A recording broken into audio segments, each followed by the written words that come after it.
What's going on, everyone? Talen here, and welcome to another account progression video. Alright, so it is time to get another tier 2 character, and we're going to be getting Lizard to tier 2 today. So, I've kind of been wanting to tier 2 Lizard for a while now because I use him every week in Shadowland, and he's just fun to use, so I figure, you know what, let's tier 2 him, make that a little bit quicker in Shadowland, or maybe even be able to use him on a later stage. So, let's go ahead and take a look at him before we tier 2 him. So, of course, his gears are just at 20s. We have the third skill leveled up to get that increase to physical attack and attack speed. We have the 6th skill leveled up to get that all attack, all speed, and crit. Well, actually, no, that doesn't go up. It's just the character size that gives you the plus 30%, and then the all attack and all defense there, because I don't think that all attack, all speed, and crit rate went up. And then also the decreased damage received by 25%. So really nice right there overall. And what we're going to be getting from his tier 2 is just going to be increases the active buff effects by 25% and the duration by 20%. So that will apply to all of these. So like the damage, all damage received decrease will now be more like 30% instead of 25%. And then all these other ones will increase by 25% as, well, not 25%, but 25% of their numerical value as of right now. That'd be crazy if they all got like 25% added onto them, but no, it's 25% of the value now. Yeah, so that'll be pretty nice, and it'll last longer, of course, and I'm thinking that'll apply to his passive here as well, so we'll probably get a 4% heal, and then it'll last for hopefully 3 seconds instead of 2 seconds. They usually round up when it's like lower than just like a percent or lower than like a singular value, so hopefully we'll get that, so that'll be fun to have. The Isolate set, we just have Hawk's Eye on him, and I did decide to just keep that because he doesn't have any native skill cooldown on any of his gears, so if you're a little bit short on skill cooldown, then Hawk's Eye is still an okay set for him. But of course, if you want to go more offensive, then Power the Angry Hulk or Overdrive would be preferred. But if you did need that skill cooldown, Hawk's Eye is still viable for him just because he does not have the skill cooldown on any of his gears. And then for his Obelisk here, we do have Immune to Guard Break, which I think is really good for Lizard. I think you need to have Immune to Guard Break on him to play him well.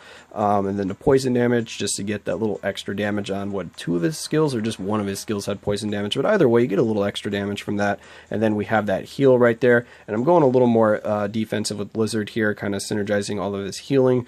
But you can also go with a Immune to Guard Break and then either a max HP or recovery rate instead of the poison damage, because it was only 1 skill, right? Yeah, because only 1 skill is poison damage, so that extra heal or extra health pool or healing value might be a little more beneficial. And then for the last one, if you want to go offensive, you could go with a damage proc, which would still be okay on his 4th skill. I think you'd still get some decent damage off of that, but I do like being more defensive with Lizard right here and getting all that healing. So then also this healing here or invincibility seems like a really good option for him. And yeah, he doesn't have a uniform. Alright, so that's what he's looking like. So let's go ahead and advance him here. And we have all of the materials, so we are going to just be tier 2ing him naturally with all of the items. So here we are. And boom, there we go. We have ourselves a tier 2 Lizard, cold-blooded. Alright, why not? We'll go ahead and share that. Alright, what do we got here? So, reptilian instincts. Alright, cool. So now that Lizard is freshly tier 2, let's go ahead and try him out a little bit and get into some gameplay here. Alright, so here we are at Shadowland. We have floor 13. It's just kind of the generic relay modes here, so we have just the fire elements attacks will not work, so Lizard will do fine here. We're going to use his own leadership, which is good because he does have a 30% increase to physical attack, so he does have a good leadership. And yeah, we're just going to be bringing him in by himself here to see how he does. I don't think there'll be too much issue here because he does have a lot of healing, so he should be able to survive. His damage might be a little low, so we might need to worry about that, but I think we should be okay. So let's just start off with this, get that iframe right away.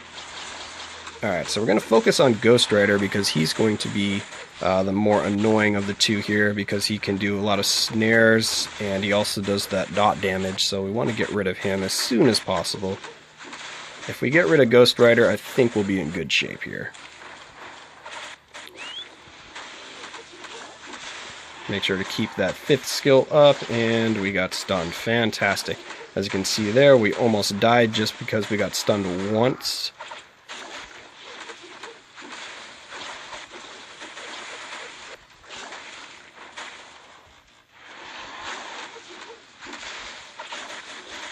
Alright, so it's actually, this is a little more difficult than I thought it would be. Lizard's having a hard time surviving here.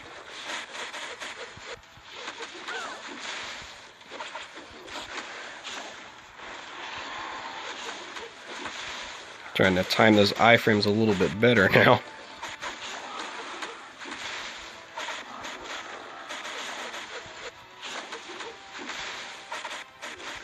And Red Hulk was just chilling there for a while. And of course we get stunned. But it doesn't look like we're in danger, hopefully, of dying here, because we seem to have started out healing their damage. So it's mainly just Angela and Ghost Rider that was causing a lot of damage there on Lizard. But he was able to do it. It was a little closer than I thought it would be, but he was able to pull through at the end there and start healing back all that lost health, because I don't know, Ghost Rider just does insane damage in Shadowland here with his kind of like dot damage or the burn damage. And then Angela seemed to have stunned me, I guess, a few times. I think that was Angela that was doing that. But anyway, Lizard was able to do it here, and he was just a kind of a fun tier 2 for me, just a Shadowland character. So I don't think Lizard is probably going to be one of your first tier 2s unless you really like the character, because he's not in kind of the top of the pack there. I mean, he's a good villain, so if you need a villain, then he could be a viable option for you, because the healing, the 2 iframes, the damage reduction does make him useful, but mainly just for Shadowland. He doesn't have the damage for World Boss Ultimate. He can be quite annoying to deal with in PvP in certain kind of matchups, so he does have some value there if you're using him like in Alliance Conquest, because of course he's not going to be one of your first PvP options that you use in like Timeline or something like that. But anyway, that's just going to be my thoughts on Lizard here. Hopefully you guys enjoyed, and of course I will catch you in the next one.